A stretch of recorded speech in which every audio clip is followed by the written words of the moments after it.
വീണ്ടും യുദ്ധങ്ങൾ വരാം.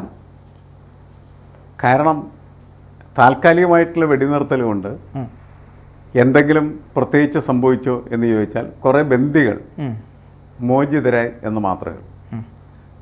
മാത്രമല്ല സ്വന്തം വീടുകളിൽ നിന്ന് ഓടിപ്പോകേണ്ടി വന്ന പലസ്തീനികൾക്ക് അവരുടെ വീടുകളിലേക്ക് തിരിച്ചു വരാനായിട്ട് കഴിഞ്ഞു. വീടൊന്നുമില്ല, കുറേ കഷ്ണങ്ങളൊക്കെ കാണും മിക്കാറും. അതിനിടയിലേക്ക് അവർ തിരിച്ചു വന്നു. ഇങ്ങനത്തെ ഒരു സിറ്റുവേഷനാണ് നിലനിൽക്കുന്നത്. പക്ഷേ ഈ യുദ്ധത്തിൻ്റെ ആത്യന്തികമായിട്ടുള്ള ഫലം എന്ന് പറയുന്നത് ഹമാസിനെ ദുർബലപ്പെടുത്തി എന്നുള്ളത് ശരിയാണെങ്കിലും ഹമാസിനെ ഇല്ലാതാക്കിയിട്ടില്ല. ഹമാസ് ഇപ്പോഴും ഉണ്ട്. അതുകൊണ്ടാണ് ഹമാസുമായിട്ട് ബാർഗെയിനിങ് നടക്കുന്നത്. ഹമാസിനോട് പറയുന്നത് എല്ലാ ബന്ദികളെയും നിങ്ങൾ വിട്ടുതരിക, അല്ലെങ്കിൽ നിങ്ങൾ ചുട്ടിരിക്കും എന്ന് പറഞ്ഞാൽ ഹമാസ് ഈസ് ദെയർ, ഹമാസ് അവിടെ ഉണ്ട്.